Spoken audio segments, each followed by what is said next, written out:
என் மருமகனை நினைச்சா எனக்கு ரொம்ப பயமா இருக்குமா. அதான் உன்கிட்ட பேசலாம்னு சொல்லி வந்தம்மா.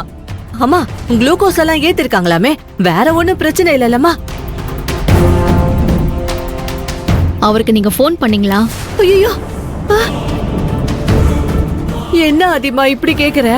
நான் மருமகனுக்கு போனே பண்ணலையே. என்கிட்ட நடிக்காதீங்க. மளிகை கடைக்காரரும் பால்காரரும் என்கிட்ட வந்து பணம் கேட்டதை நீங்க தான் அவருக்கு போன் பண்ணி சொல்லிருக்கீங்க. அதனால தான் அவர் டென்ஷன் ஆகி பிபி ஏறி மயக்கம் போட்டு விழுந்திருக்காரு. தெரியுமா உங்களுக்கு? அவருக்கு போன் பண்ணீங்களா இல்லையா? இப்ப மட்டும் நீங்க உண்மைய சொல்லல, அவ்வளவுதான். அது வந்து ஆதிமா, நான் சொல்றேன்னு தப்பா எடுத்துக்காத. மருமகன் தான் ஆபீஸ் போறப்போ வேற யாராவது ஆதிர கிட்ட பணம் கேட்டு வந்தா எனக்கு போன் பண்ணுங்கன்னு சொல்லிட்டு போச்சு. மருமகன் பேச்ச தட்ட முடியாம தான் நான் போன் பண்ணி விஷயத்த சொன்னேன். மத்தபடி இப்படி எல்லாம் ஆகும்னு நான் கனவுல கூட நினைச்சு பார்க்கல ஆதிமா. அன்னைக்கு அந்த சூழ்நிலையில எப்படிப்பட்ட நிலைமையில நீங்க இருந்தப்ப உங்களை நான் இந்த வீட்டுக்குள்ள கூட்டிட்டு வந்ததையே நீங்க மறந்திருப்பீங்கன்னு நினைக்கிறேன். உங்க மருமகனும் சரி, இந்த வீட்டுல இருக்கிற மத்தவங்களும் சரி, உங்களை இங்க சேர்க்கவே கூடாதுன்னு சொன்னாங்க. ஆனா நான் தான் எல்லாரையும் சமாதானப்படுத்தி உங்க மருமகன் கூட சண்டை போட்டு உங்களையும் உங்க பையனையும் இங்க தங்க வச்சேன். அந்த நன்றி உங்களுக்கு கொஞ்சமாச்சும் இருந்துச்சுன்னா இதுக்கப்புறம் இந்த மாதிரி வேலையெல்லாம் பண்ணாதீங்க. பண்ணீங்க, நான் மன்னிக்க மாட்டேன். நான் தண்டிச்சா நீங்களாம் தாங்க மாட்டீங்க. ஆதிமா, நான் உன்னை கும்பிடுற தெய்வத்தை விட பெருசா நினைச்சுக்கிட்டு இருக்கேன். உனக்கு ஒரு கெடுதல நான் என் மனசுல கூட நினைக்க மாட்டேன் ஆதிமா. மருமகன் சொல்லுச்சே, அது வார்த்தைய தட்டக்கூடாதுன்னு தான் போன் பண்ணி சொன்னேன். அது தப்புதாங்கிறது இப்பதான் எனக்கே தெரியுது. அந்த தப்ப இனிமே நான் என் கனவுல கூட திரும்ப பண்ண மாட்டேன் ஆதிமா. என்ன மன்னிச்சிராதிமா, தப்பா எடுத்துக்காத, என்ன மன்னிச்சிராதிமா. ஆமா தங்கச்சிமா, மச்சானுக்கு இப்படி ஆனதும் அம்மா ரொம்ப வருத்தப்பட்டாங்க. தெரியாம தப்பு பண்ணிட்டேன்டா செந்தில். ஆதிமா கிட்ட அப்புறமா உண்மையை சொல்லி மன்னிப்பு கேட்கணும்னு சொன்னாங்க. அதுக்குள்ள உங்களுக்கே விஷயம் தெரிஞ்சிருச்சு. அம்மாவும் மன்னிச்சிருங்க தங்கச்சிமா. வார்த்தைக்கு வார்த்தை என்ன தங்கச்சிமா தங்கச்சிமான்னு சொல்றியே, உன் அம்மா தப்பு செஞ்சா எடுத்து சொல்ல மாட்டியா? இல்ல, அது வந்து தங்கச்சிமா. ஆமா, எத்தனை அரியர்ஸ் வச்சிருக்க? 10 அரியர்ஸ். ஒழுங்கு மரியாதை அதெல்லாம் கிளியர் பண்ற வேலையை பாரு. அப்பதான் வாழ்க்கையில கொஞ்சமாவது உருப்பிடலாம். இவங்களோட சேர்ந்துக்கிட்டு வீணா போயிடாத.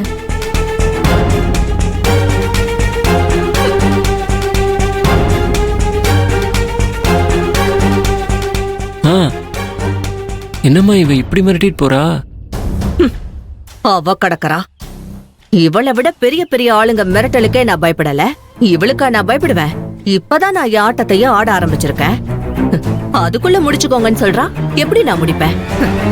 இவளதான் நான் முடிப்பேன்.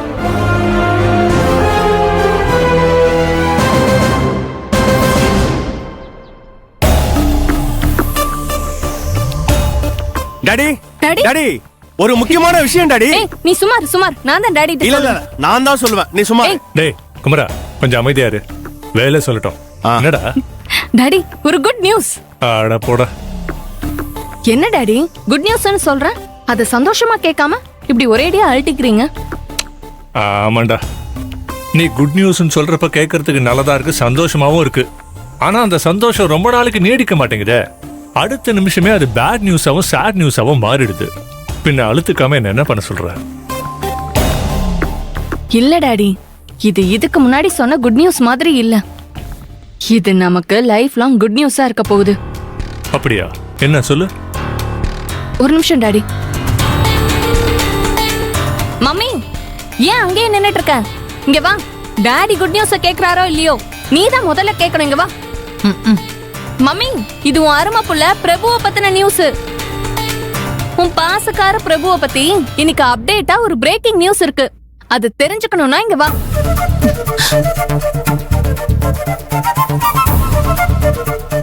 என்னடி, உனக்கு வேற வேலையே கிடையாதா? சும்மா பிரச்சனை பண்ணிட்டு இருக்க. பிரபு உனக்கு என்னடி பண்ணா? எப்ப பார்த்தாலும் அவனையே வம்புக்கு எடுத்து வாயில போட்டுட்டு இருக்க. இருங்க மம்மி, என்ன விஷயம்னே தெரியாம எதுக்கு எகிரிட்டு இருக்க?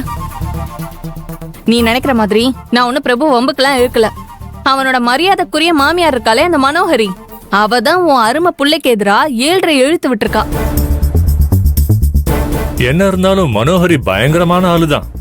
எந்த காயின் அடிச்சா எந்த காயின் பாக்கெட்ல விழுன்னு கரெக்டா கணிச்சு தெளிவா அடிச்சிருக்கா. சாபாஷ். ஏய், என்னடி சொல்ற? என்ன சொல்ற? மனோகர் என்ன பண்ணா? இரு மம்மி, இப்ப எதுக்கு பதட்டப்படுற? நான் விஷயத்த சொல்ல தானே கூப்பிட்டேன். அப்புறம் சொல்லாம இருப்பனா? உன் பாசக்கார புள்ளைக்கு ஒரு பிரச்சனைனா அப்படியே சும்மா பதறுவியே. வேலு, அவ கிடக்குறா. நீ என்ன விஷயம்னு சொல்லுமா. டாடி, ஆதிரையோட சித்திக்காரி அவளோட வீட்டு வாடகையில இருந்து பால் செலவு, மளிகை செலவு, அந்த செலவு, இந்த செலவுன்னு எல்லா செலவையும் அந்த ஆதிரையோட தலையில கட்டி விட்டா. பொழுது விடிஞ்சதும் கடன் கொடுத்தவனுங்க மாதிரி ஹவுஸ் ஓனர்ல இருந்து பால்காரன் வரைக்கும் எல்லாரும் மம்மியோட அக்கா வீட்டுக்கு வந்துட்டாங்களாம். அவனுங்க வந்து குட் மார்னிங் சொல்லிதான் எதிர் வீட்டுல பொழுதே விடிஞ்சிருக்கு. கடங்காரங்கள் எல்லாம் வீட்டு வாசல்ல பார்த்ததும் இந்த கஞ்ச பையன் பயங்கர டென்ஷன் ஆயிட்டானா. அதே டென்ஷனோட ஆபீஸ்க்கு போயிருக்கான். ஆனா அங்கேயும் இதே நினைப்புல இருந்திருப்பான் போல. அதனால மண்டை சூடாகி மயக்கம் போட்டு விழுந்துட்டானா. மயக்கம் போட்டு விழுந்துட்டானா இல்ல ஒரேடியா போய் சேர்ந்துட்டானா? விட்டு இருந்தா போய் சேர்ந்திருப்பான் டாடி. ஆனா அவன் கூடவே தெரிஞ்சிட்டு இருக்கானே சாமின்னு ஒரு அல்லக்கை. அவனை இமிடியேட்டா ஹாஸ்பிட்டலுக்கு கொண்டு போய் அட்மிட் பண்ணி குளுக்கோஸ் எல்லாம் ஏத்தி அவனை ஒரு வழியா காப்பாத்தி வீட்டுக்கு கூட்டிட்டு வந்துட்டானோ. என்னடா வேலு, மயக்கம் போட்டவன் அப்படியே மண்டைய போட்டுருந்தானா எவ்வளவு சந்தோஷமா இருந்திருக்கும். போது நிறுத்துங்க. இப்படி எல்லாம் பேசினா நாக்கு அழுகிதான் போகும். இப்படியே சாகணும் சாகணும்னு கரிச்சு கொட்டிட்டு இருக்கீங்களே, நீங்களா நல்லா இருப்பீங்களா? நாங்க நல்லா தான் இருக்கோம் மம்மி. எங்களுக்கு என்ன குறைச்சல்? நல்லா பாரு. ஏய், நான் போய் பிரபுவை பார்த்துட்டு வந்து உன்னை வச்சுக்கிறேன்டி. ஏய், மனம், நீ மெதுவா ஏன் போ. நீ தேவலாம போறதுக்குள்ள உன்னை தூக்கிட மாட்டாங்க.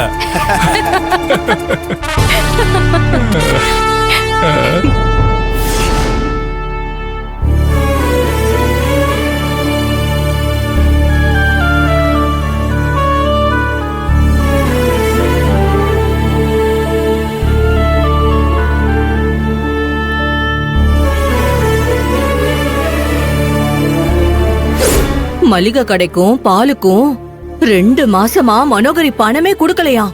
அதனால அவங்க 2 பேர்கிட்டயும் பணத்துக்கு நான் பொறுப்பு, கொஞ்சம் பொறுத்துக்கோங்க, எப்படியாவது குடுத்துடுறேன்னு சொல்லி சமாதானப்படுத்தி 2 பேரையும் அனுப்பி வச்சிட்டா. சாமி, இந்த அநியாயத்தை பாத்தியா சாமி? என் மாமியாரே எங்களுக்கு எவ்வளவு நெருக்கடி கொடுக்குறாங்க.